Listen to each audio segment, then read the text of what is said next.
শুধুমাত্র লাউ আর আলু দিয়ে যে এত মজার সবজি রান্না করা যায় এই ভিডিওটা না দেখলে কিন্তু বুঝতেই পারবেন না।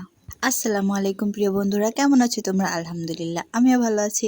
আমার ভিডিওটা দেখে যদি ভালো লাগে তাহলে অবশ্যই লাইক, কমেন্ট আর সাবস্ক্রাইব করে পাশে থেকো। লাউ আর আলুগুলোকে একটু ভাজির মতো করে কেটে নিয়েছি। আমরা ভাজি করলে যেরকম একদম ছোট ছোট করে ভাজি করি, এটা একটুখানি মোটা রাখছি আমি।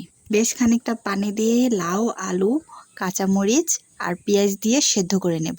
আর অবশ্যই এর মধ্যে এই পর্যায়ে হলুদ আর পরিমাণ মতো লবণ দিয়ে নেব। দেখেন এই সবগুলো উপকরণ দিয়ে আমি খুব ভালোভাবে মিক্স করে নিচ্ছি। আর এই পর্যায়ে দিয়ে নেব কয়টা এলাচ, দারচিনি আর জিরা। সেদ্ধ হয়ে আসলে এই পর্যায়ে যতটা সম্ভব ঘোটাঘুটি করে দেব। আমি ওরং দিয়ে ঘুটেছি, আপনারা ডাল ঘুটনি দিয়েও ঘুটতে পারেন, যেটা দিয়ে ঘোটা যায় ঘুটে নেবেন। খুব ভালোভাবে জিনিসটাকে নরম করে নেবেন। একটু মাখা মাখা হয়ে আসলে নামিয়ে এবার তেলে দেব। তেলে দেওয়ার জন্য শুধু তেল আর পাঁচফোড়নটাই নিয়েছি। পাঁচফোড়নের ভিডিওটা স্কিপ হয়ে গেছে, যাই হোক। পাঁচফোড়নটা দেওয়ার পরে আমি যে তরকারিটুকু ছিল সেগুলো এই তেলের মধ্যে দিয়ে দিয়েছি।